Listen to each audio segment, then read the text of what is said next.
nga unsa may sakto ni ini, ang maghimaya ka rayna ba or maghimaya ka hari? Unsa man ang sakto nani? Kundring ni sa Guadalupe, kanunay ako naminaw sa imong programa. Thanks. Diha sa Guadalupe mga kaigsunan. Iyahang kuan ni pangutana asa may sakto nini murag libog ni siya. Maghimaya ka Maria, ang maghimaya ka Reyna ba or maghimaya ka hari?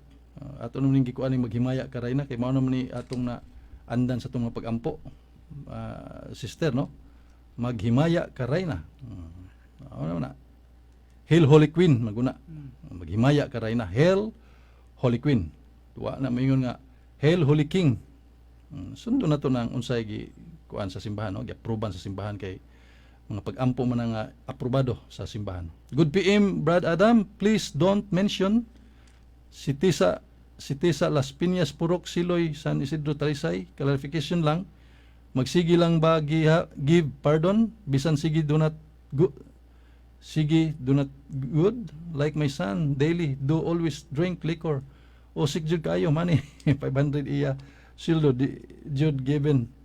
Okay, kaya kinigong pagpasaylo matud pa sa atong Ginoong Kristo nangutan natong mga katawhan kapila man mi kapila man pasayloon ang tao sa kining kapila hatagan og pasaylo ang usa ka tawo. Kapito ba? Ingon ang Ginoo kapito.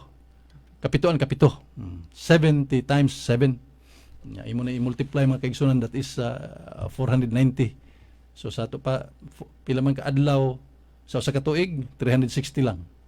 Pero 490 nahog ni og ano, nilapas mga kaigsunan sa ato pa bot pasabot sa Ginoo nga kining pagpasaylo way hunong atong Ginoong Kristo na puno sa pagpasaylo. Kitang makasasala wag isa ang atong Ginoong Kristo pero gipasaylo ta niya mga kaigsunan. Mo na nga pagtulunan ka na sa atong Ginoo, no? Nga paghatag og pasaylo, because if you cannot forgive your brothers or sisters, then you have no business to ask forgiveness from me. Mo nang di na lang tamingon nga kapila man kanako pasayloon dong nga sige manggihapon kag pagpagkasala hangtod, no? Nga nangayo na sa pasaylo nimo, pasayloon pero kinahanglan nga ato sad giyahan, ato sad nga pahimatngunan og pamatngunon, no? Nga mahitungod sa iyang binuhatan. Kay aron pud usab siya ma-educate, no? Aron siya ma-educate. Labi na sa imong anak, no, sister?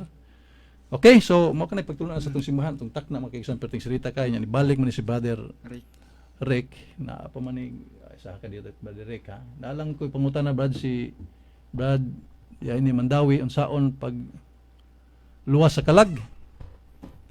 Brad, kung mobalik na ang Ginoo aron paghukom sa buhi ug sa patay, kung wala nay moampo katong buhi pa nga hukman sa atong Ginoong Kristo.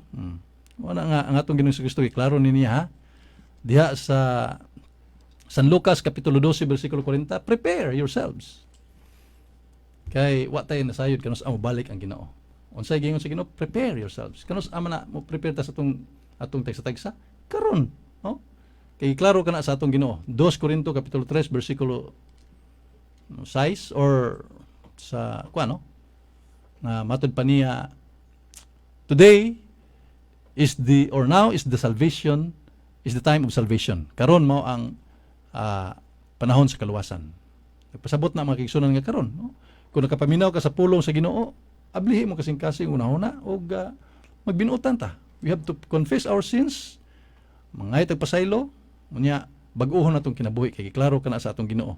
Diha sa Ezekiel kapitulo 33 bersikulo 13 hangtod 14 nga bisan pag unsa ka makasala apan kuno galing ikaw naghinulsol nagbasol ingon ang Ginoo makabaton ka kinabuhing way katapusan. So mao na, no? Binuotan ta pirmi. Dili kay kining kuan, dili kay bugoy-bugoy sa ta kay layo pa mo balik ang Ginoo. Ingon ang Ginoo wa mo'y kalibutan nos amo abot siya busa kinahanglan nga prepare yourselves. Okay, so daghang salamat brother, no, sa imong pangutana. Nya